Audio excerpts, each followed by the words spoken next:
back. Thanks for joining. Today's video is going to answer a question that a viewer had about a video that I did some time ago about a bioplastic edible packaging film that can be used for something like candy wrappers. So I watched the video again to see how to make it again. It dawned on me that we can update this a little bit. For one, we can work with the color a bit more, and we can also do something really update, like add patterns to this. So that's what the video is going to be about today. We're going to work with an edible bioplastic packaging film made just with two ingredients. It's going to be gelatin and it's going to be glycerin. And we're going to work with some food colors and some patterns that I have here, and we're going to go over that just a little bit more in detail as we're doing them. So join us and follow along. Let's get rolling. So the question arose pretty much from one of our international viewers, because this is packaged in America and this may be unfamiliar to everyone, or to many people.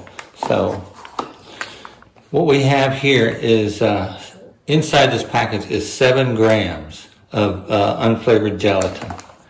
And the glycerin, we're using pharmaceutical grade. This is a 100% pure vegetable grade, USP grade, medical grade glycerin.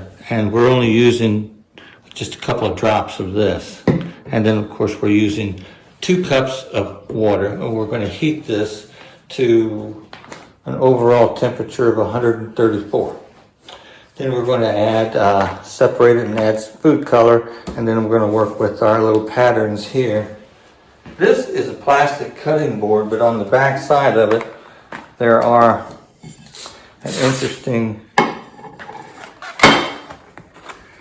there is an interesting grid pattern here. I don't know if you can see it, but so we're going to, and it should be able to be released off of this. This is plastic, so it should release off of it. This bottle of agar lurking in the background. This is a vegetable, it's a seaweed powder that will give you identical results as the, this is a animal-based gelatin, comes from the bones of animals, and where this is a seaweed.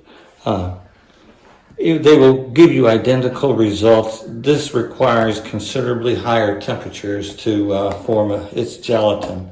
So, but it would be identical and used in the same identical quantities as well.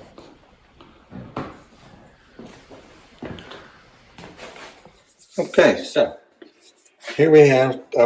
This is what I'm going to use to make this up. This can take direct heat. This is Visions, by the way. So first 2 cups hot water, and then we're going to do something just a little bit different than I did last time. I'm going to try adding the glycerin first to the water, warming that a bit. That may help this stuff from clumping up so much. So, but we're only adding a couple of drops, so I just don't know if it's going to make that much difference, but we're going to try.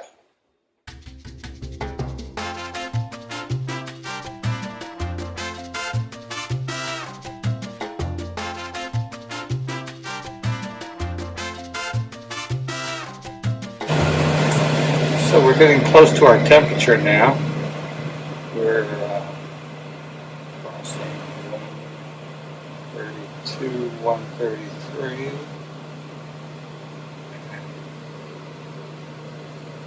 We're ready to add our glycerin and then our gelatin. I'm hoping we've got the camera close enough you guys can see everything up. There we go. Well, a bit more than a couple of drops, but when you do things live, you do it the best you can. Hope it all works out.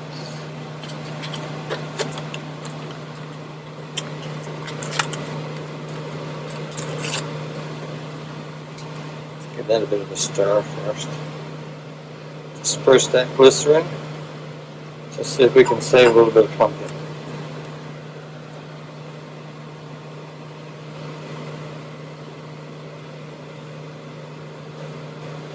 Let's see. Much difference. So, yeah.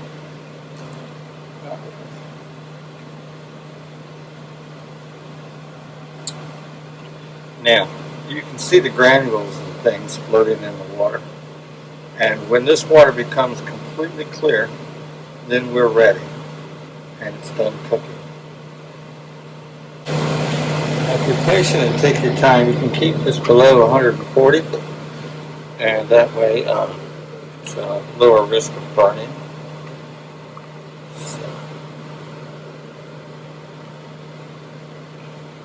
Remember from my candle videos that 140 is the temperature that a person would naturally let go of something that was hot. You'll have to keep this stirred or else it will settle on the bottom and want to burn. So, constant motion the whole time.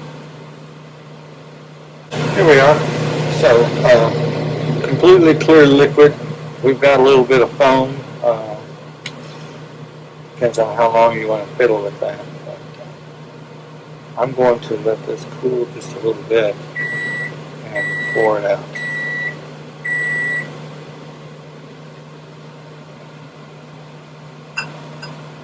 All right, so here's where I let you guys watch me try to avoid complete disaster and utter failure live with no second chances. Typical of my videos. So I've let this cool down and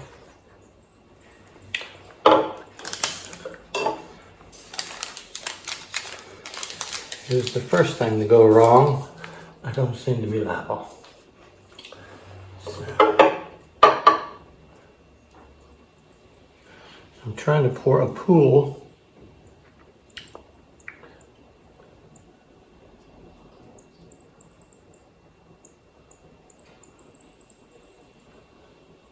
That will stay in place while it dries.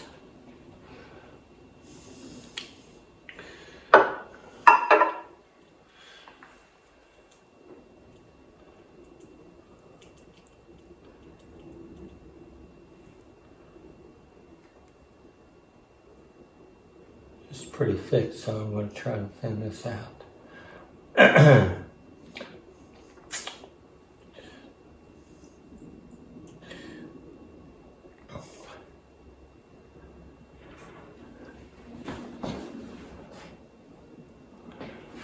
You guys getting this?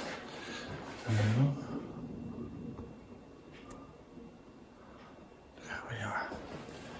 So.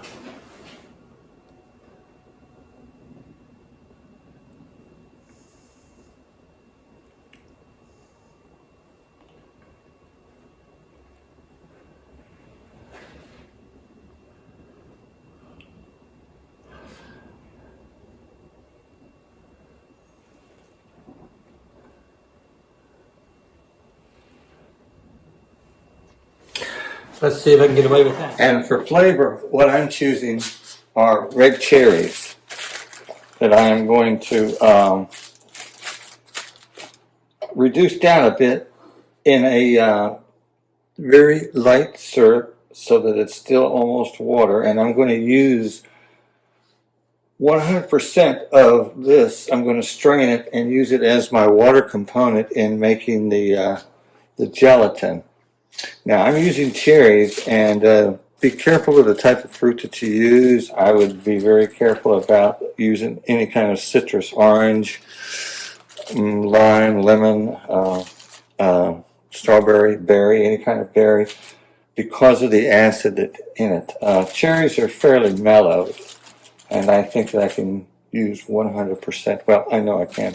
As long as we don't go too overboard. We want to make this very light, still the consistency of water when we're done. And it's going to be very nice because I'm going to wrap these, use these as wrappers for a chocolate dessert that I'm making. Now, to make the flavored, I'm not really going to measure. As a matter of fact, I'm going to make a little bit of extra because I'm going to be cooking it down a bit, and then I'm going to lose a little bit when I strain it, that sort of thing. So I'll have extra. But I will measure what goes into here to make the gelatin. So, not a whole lot extra, maybe a half a cup extra for me. That's pretty good leeway.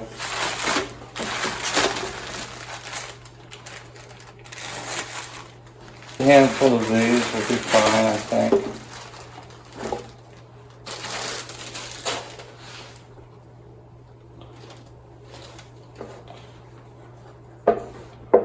They will roll around a good bit.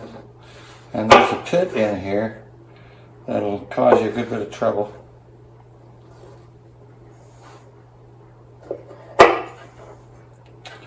And I just chop them up a little bit. Get whatever I can from them.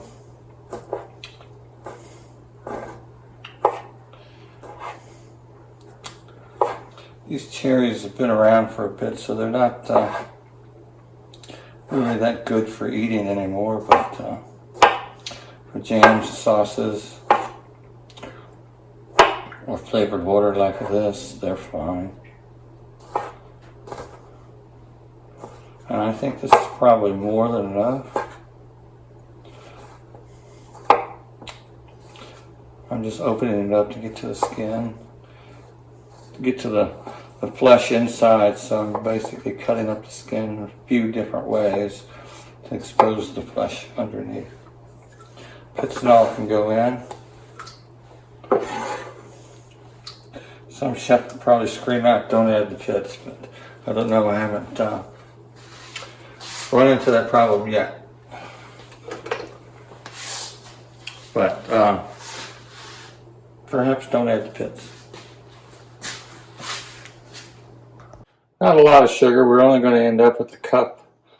So I'm just doing a bit of a sprinkle. I'm aiming for perhaps half of a teaspoon.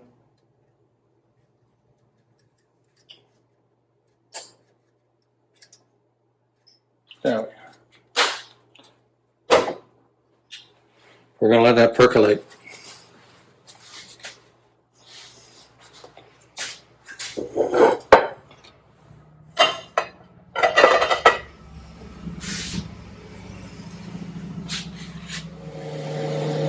And a minute of this, and we should be all ready. So you see, we've got a strong boil, got a good amount of steam coming off. We're not reducing this to a syrup, we're just flavoring some water. So we should be about good.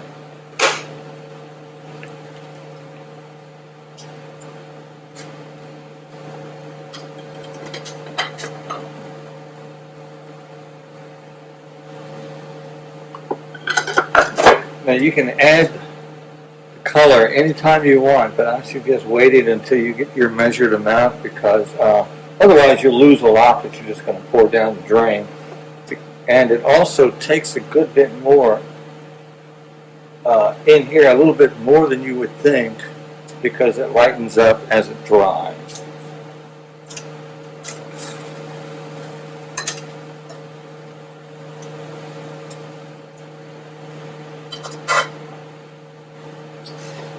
I would say we're mighty fine. So we have a pretty good, we have a very rich cherry color. May not need any food coloring after all.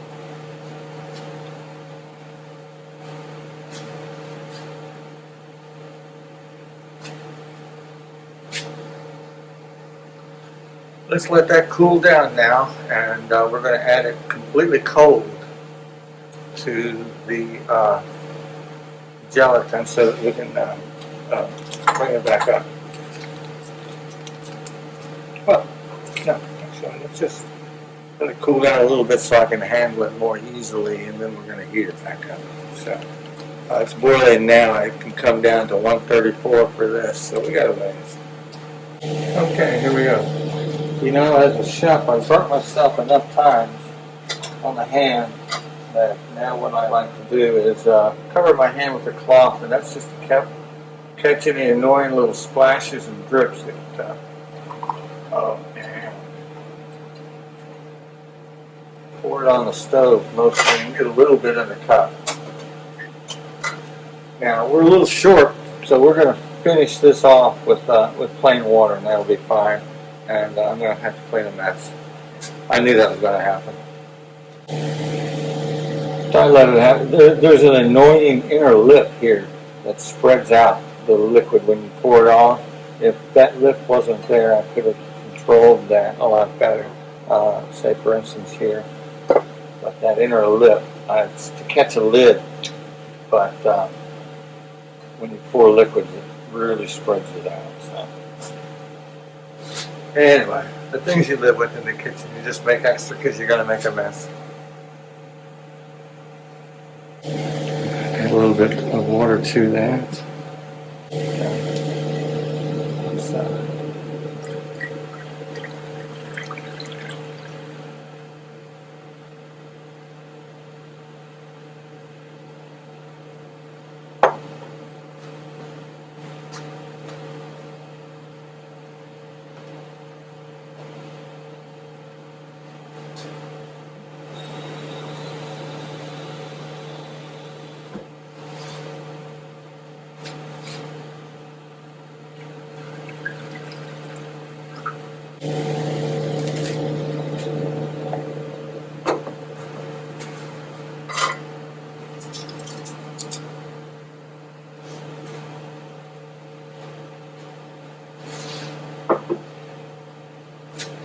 So you really can't see what I'm doing here, but this is my dehydrator, and because the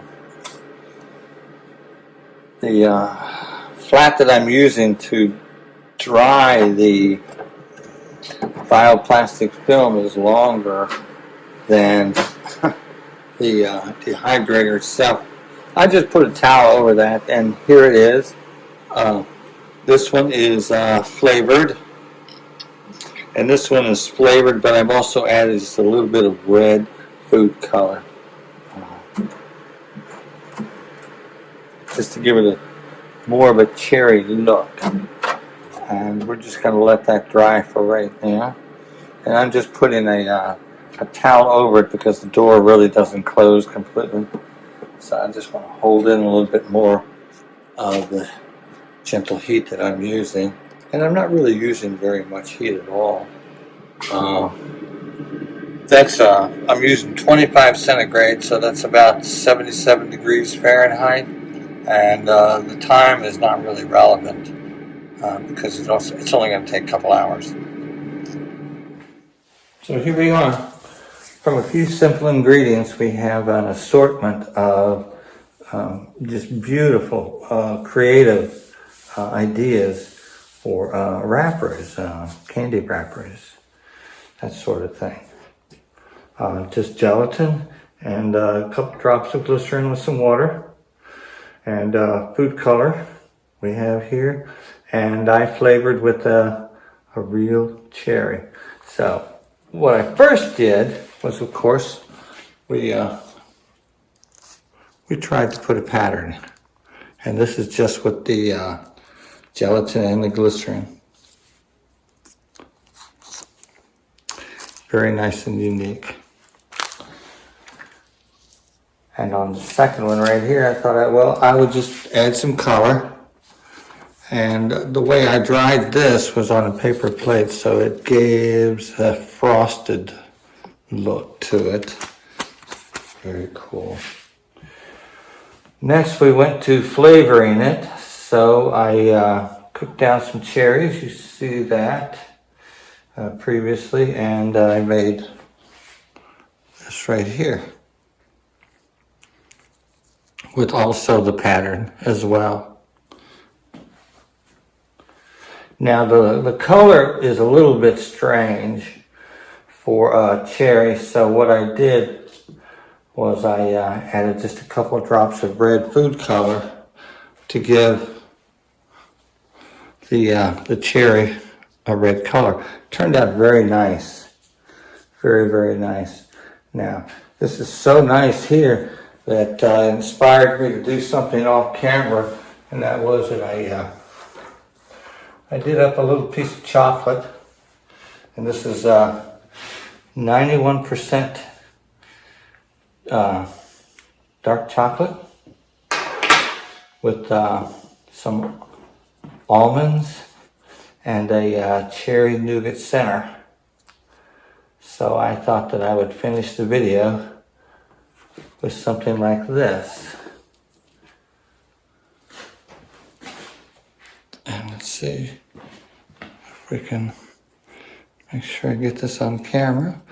Give it a little twist here. Okay. And give it a little twist here. And I've got a little red there, indicating that it is cherry.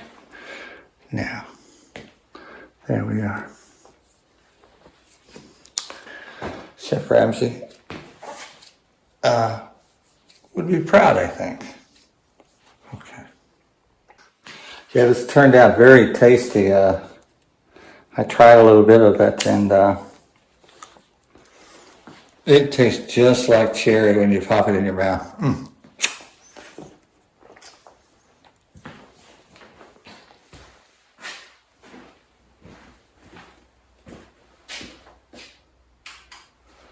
Well, I was going to do my Chef Ramsay imitation with the hair and the hands and this and the back, but I decided not to. But there we have it. I hope you've enjoyed this, and if you have, give us a like, thumbs up, and I hope I've answered your questions on how to make this and how to do more with it than just a little curiosity. And it turned out very nice. I like this, so have fun with it and enjoy. And if you haven't yet, hit that subscribe. There's more coming. I may even in the next video show you how I made this chocolate. So it takes days to make a part of chocolate. So okay, see you there. Bye-bye.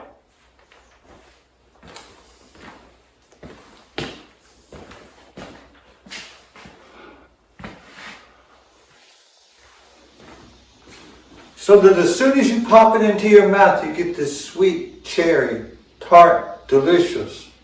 And then you bite into the dark chocolate filled with almonds. And in the center, you have a chewy cherry nougat.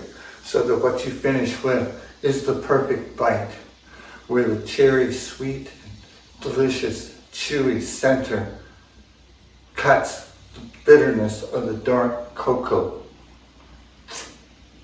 Magnificent, luscious, amazing, incredible.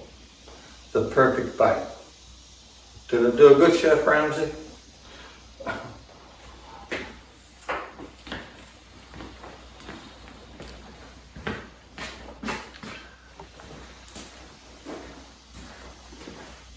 So, what we have is a dark chocolate journey that begins and ends with sweet red cherries. Okay, now Chef Ramsay.